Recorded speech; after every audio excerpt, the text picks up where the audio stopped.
All right, so we are recording and we are now in section 8.8. This is now applications of Taylor polynomials. So you learned about Taylor series back in section 8.7. Well, a Taylor series, as you know, is an infinite power series. So oftentimes what we do is we will take a certain number of terms of the series and use that to approximate a function and over a certain range of x values. And we call that a Taylor polynomial. So if you take like the first four terms of a Taylor series, that's a polynomial. If you take the first five terms of a Taylor series, that's a polynomial. And I think what's best is you'll see how this works by just, I'll let you copy this example down, and then, and you'll feel comfortable, I think, very comfortable soon here. So let me let you copy the example down, and then we'll discuss its solution.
All right, so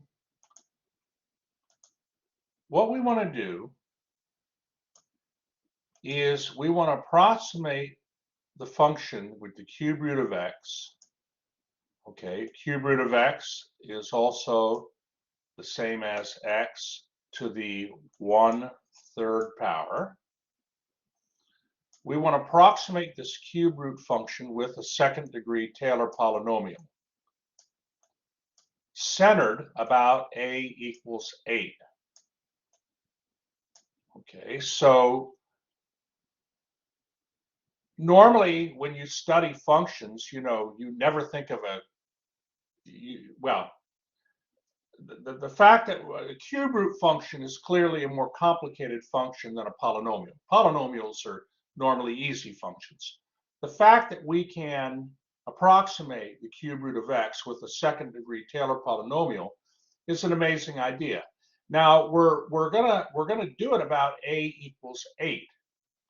And the reason we're using a equals 8 is because the cube root of 8 is equal to 2. It equals a nice number. So normally you pick values of A that work nicely into the function, that give you nice values. So, okay, we want to know then how accurate will the approximation be when x is between 7 and 9. So let's look at the solution here. The first thing we need to do is, of course, well, we have our formula sheet here. And at the top is the Taylor series formula. But remember, we are looking at a Taylor polynomial. So a Taylor polynomial of, in this case, second degree, would mean that of the Taylor series, okay, let me just blow that up a little bit, of the Taylor series, you're going to be using the first 3 terms. Because that third term there has an x minus a squared. So that, if you expand that out, you're gonna have a polynomial of second degree. There'll be some x squared terms in there. Okay, so there'll be an x squared term. So if we were to want a third degree Taylor polynomial, we'd have to go out 4 terms. Okay, and so forth. But all right, so what's required is we have to, of course, find derivatives. In this case, the first and second derivative of the cube root of x. And then we have to evaluate those derivatives at a equals 8. We also have to evaluate the function at a equals 8, but we know that equals 2. So, okay, here we go. So we're finding t sub 2, that stands for the second degree Taylor polynomial, about a equals 8. So our function is x to the third power. The first derivative is 1/3 times x to the negative 2/3 power. And the second derivative is negative 2/9 times x to the negative 5/3 power. All right, what we do is we evaluate the function and its first and second derivative at a equals 8.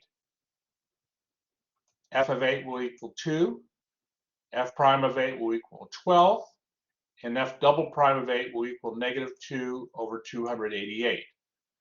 Now let me let you get caught up here. I think I'm just going to let you copy this down. If you have any questions, let me know. I think it's pretty clear what we're doing here.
All right, so now here we are. Now it's time to construct our second degree Taylor polynomial. And so we're going to put in the function values and the derivatives at a equals 8. I mean, this is really, it's like baking a cake. You know, you just kind of, you just follow the formula. And so this is my second degree Taylor polynomial, but of course I'm going to simplify that. And when I simplify that, that's going to get me down to, hold on, that's going to get me down here.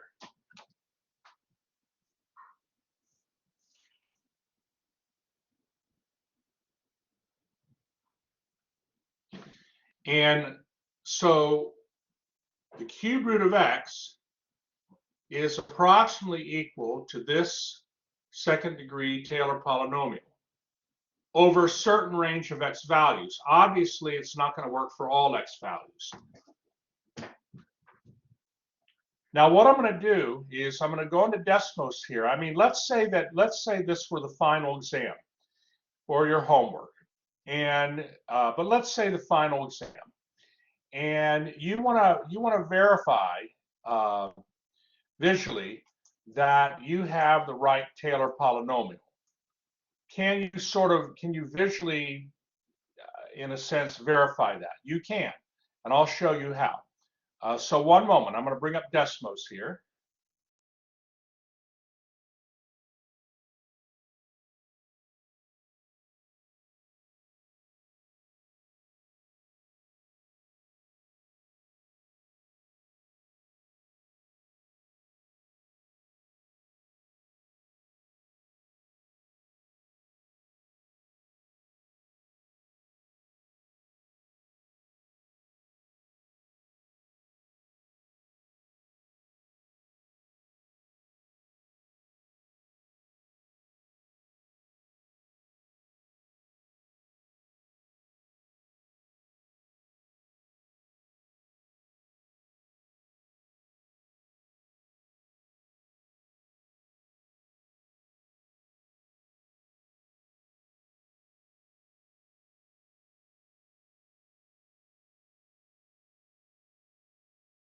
Okay, let me bring up the Desmos.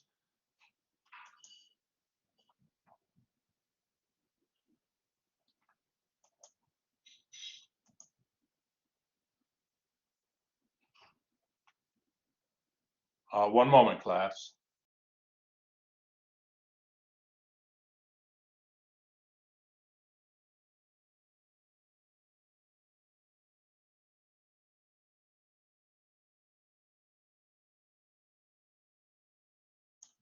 Okay, let me bring it up here.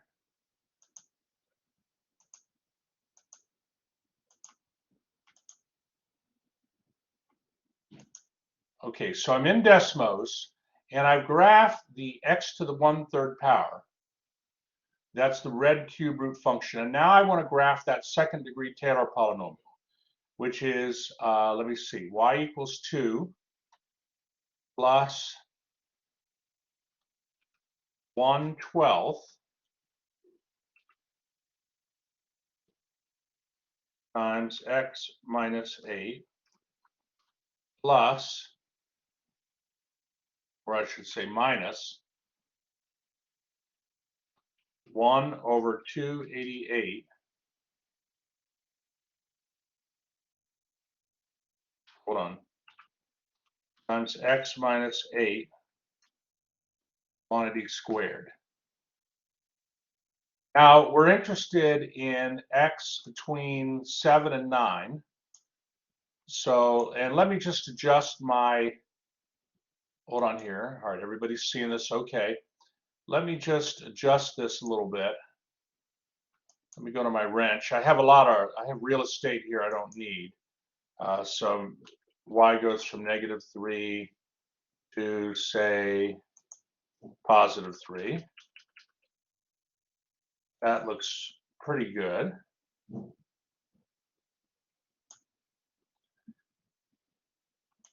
All right, and so there's the cube root function in red, and then there is the Taylor polynomial in blue. The polynomial, of course, is a parabola. It's a second degree polynomial. That's a parabola.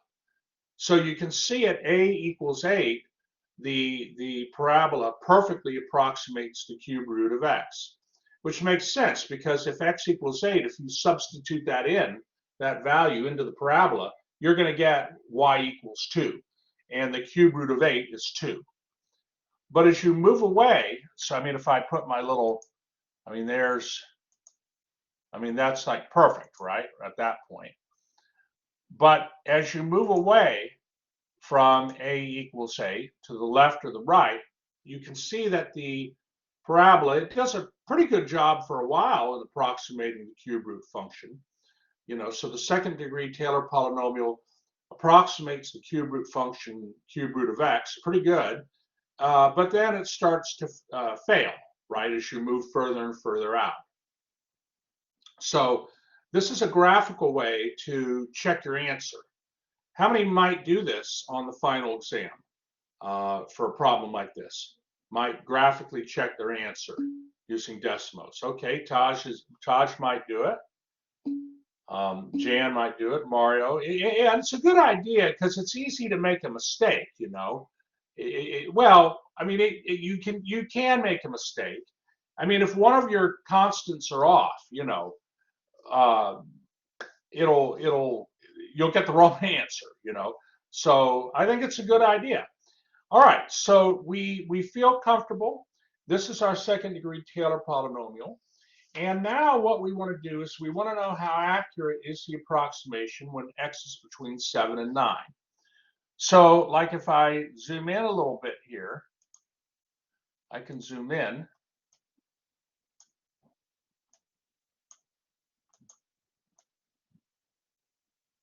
You can see it's pretty good.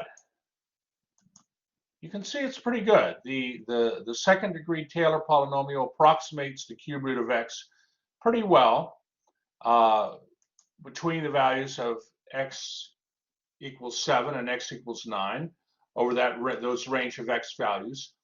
But we pretty good. What's that mean? If how good is it? How good is the approximation? Well, for that we're going to need to have an error-bound formula called Taylor's inequality. So let me go back to the problem at hand here. And let me go back to the handout. And Taylor's inequality is on the bottom of the handout. Now, oddly enough, Taylor's inequality is found in section 8.7 in your textbook. Okay, it's actually introduced in section 8.7.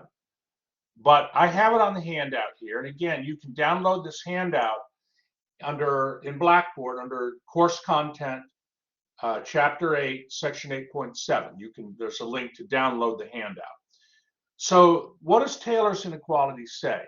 It says, okay, well, go ahead and let your Taylor T sub n be the nth degree Taylor polynomial of the function of f centered at a, some value a. The remainder, okay, is defined as the function minus the Taylor polynomial. But you could also define it as the Taylor polynomial minus the function. Okay, but the remainder, okay, the error, or I should say the remainder, which is the error in your approximation, the absolute value of the remainder is less than or equal to the error bound defined by capital M divided by n plus 1 factorial times x minus a to the n plus 1 power. Now, remember, you found error bounds for like when you did numerical, I'm going to say this the right way, when you did approximate integration back in section 5.9. Remember, like the midpoint rule, the trapezoidal rule, you wanted to know how good the approximations were to the integral, and you would find an error-bound formula where you had to determine like the big K value. How many recall that? That's been a while, but that was section 5.9, where you had to find the big K value. Sure, Ange remembers that, and there were criteria to find the big K value. We have criteria here also to find this big M value. The big M value, what's required is that, hold on here. What's required to find the big M value is that the big M value has to be greater than or equal to the n plus first derivative of x over the range of x values that you're looking at. So in this case, since for our problem we have a second degree Taylor polynomial, we are looking then at r sub 2 of x. And so then the derivative we would be looking at is the third derivative of x. because see, it's n plus first derivative.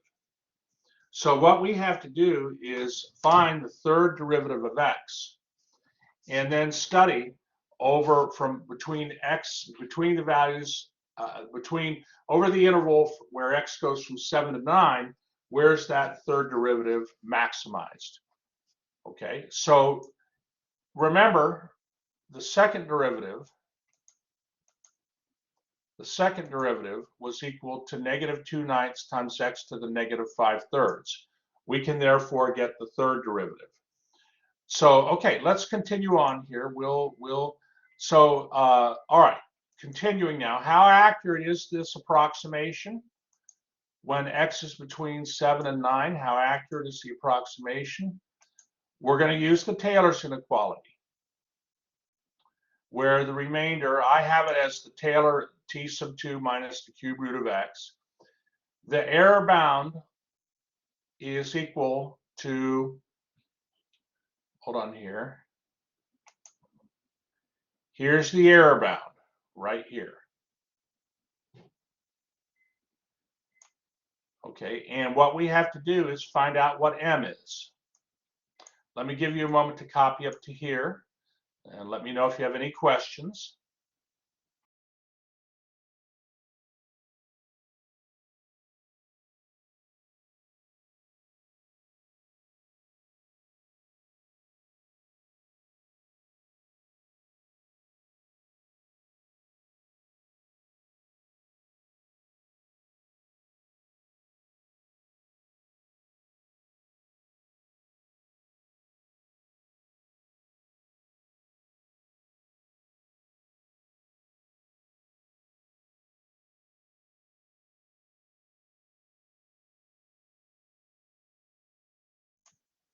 Okay, so now let me just see here again. The second derivative of the cube root of x is equal to -2/9 times x to the -5/3 power. So the third derivative would equal then, well, it turns out the third derivative of that function is 10/27 times x to the -8/3.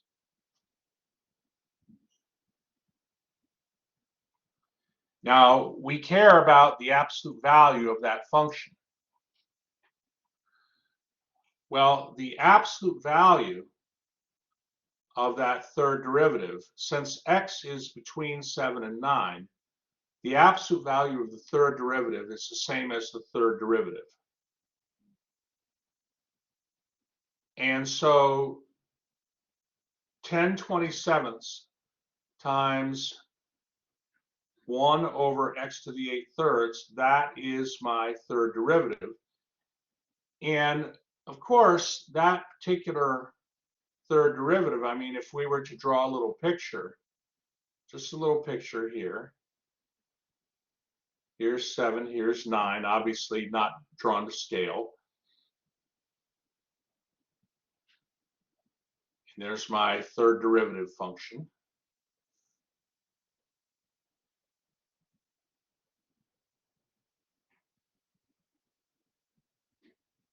Absolute value of.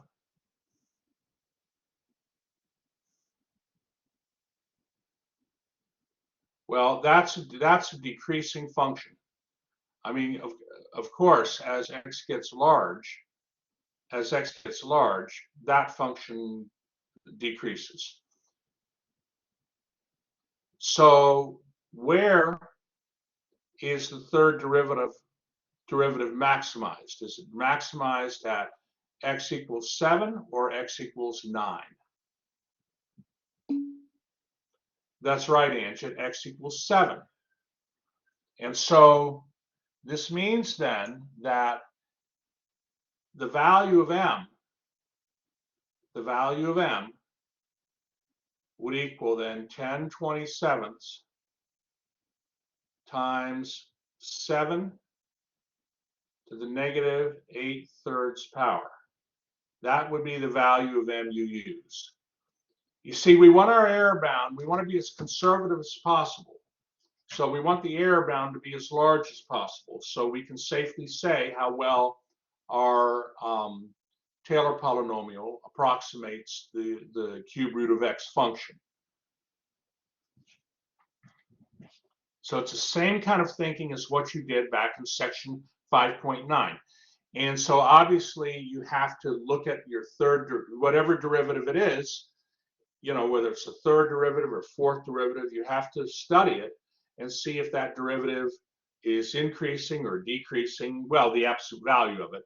Is it increasing or decreasing over the range of x values you're interested in? And of course, incidentally, if your n plus first derivative ever were equal to the sine of x or the cosine of x or minus cosine of x or minus sine of x, well, you would then just let n equal 1.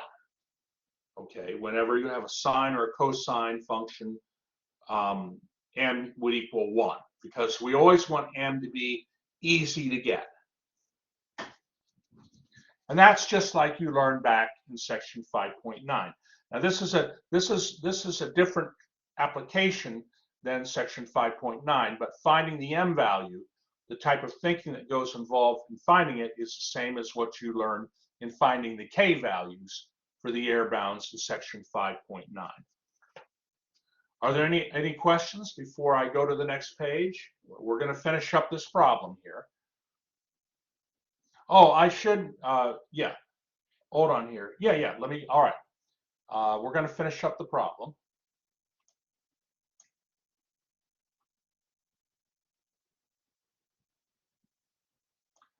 Okay, so hold on.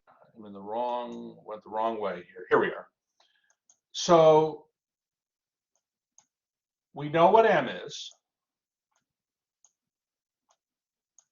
And now we're ready to do the error bound. But of course, the one thing that we have to mention is this part here, which would be, you know, x minus a to the third power. You know, where we want that maximized also. Okay, we want that maximized also. Well, now a, incidentally, of course, is equal to 8.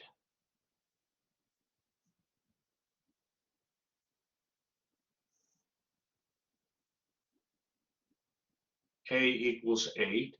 So, okay, well, remember, x is between 7 and 9.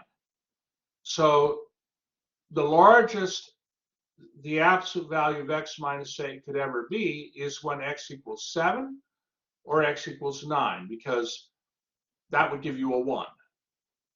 So the absolute value of x minus 8 is never more than, so because we're restricting x to be between 7 and 9, x can never be, that the absolute value of x minus 8 would be greatest when the greatest value it could take on is 1. And so now we have our error bound. Now we have it.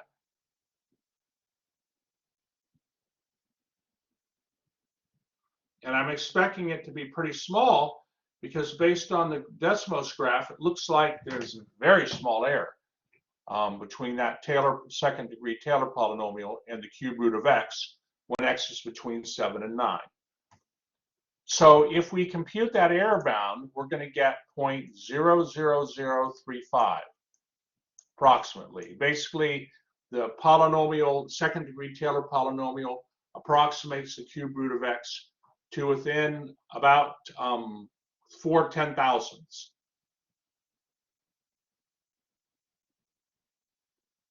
So that's pretty good. Now, what if we wanted more accuracy? What if we wanted higher accuracy? What could we do? We used a second degree Taylor polynomial. If we wanted to have a polynomial that will give us more accuracy, what could we do?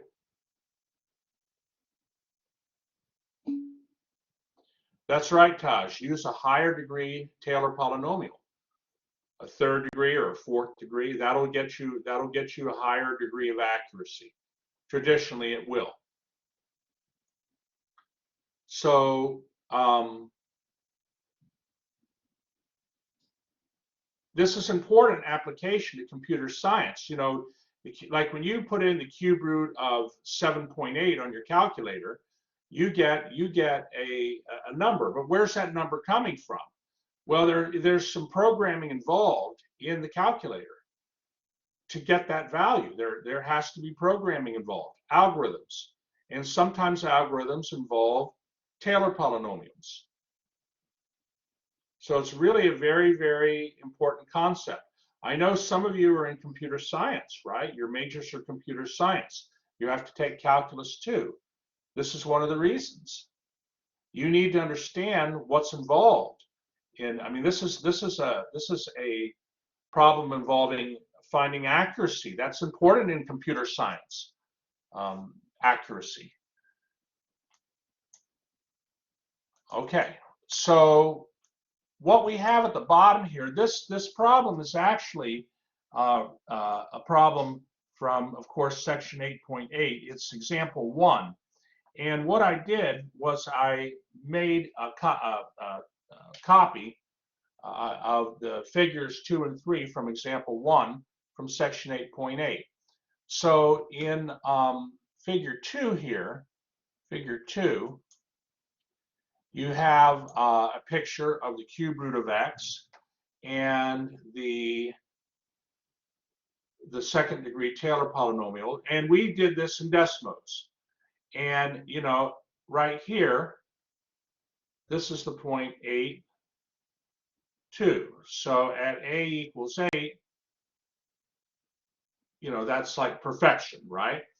All right, and so you know, that this is just a reproduction of the Desmos graph. And then figure 3, what they're doing is they're taking the remainder, they're taking the well, the absolute value of the Taylor polynomial minus the function and graphing that. And you can see at a equals 8, the error is 0. And then as you move further away, the error gets greater. But it's still pretty small. Look at the y-axis, you have 0.0003. It's still pretty small. But, you know, it's just to give you a visual cue of what's going on. Are there any questions on this example before we stop the recording?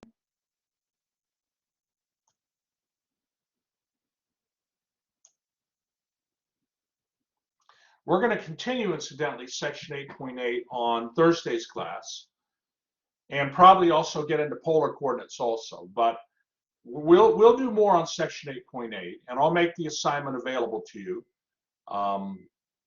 even though it's not due till next Tuesday. But are there any questions?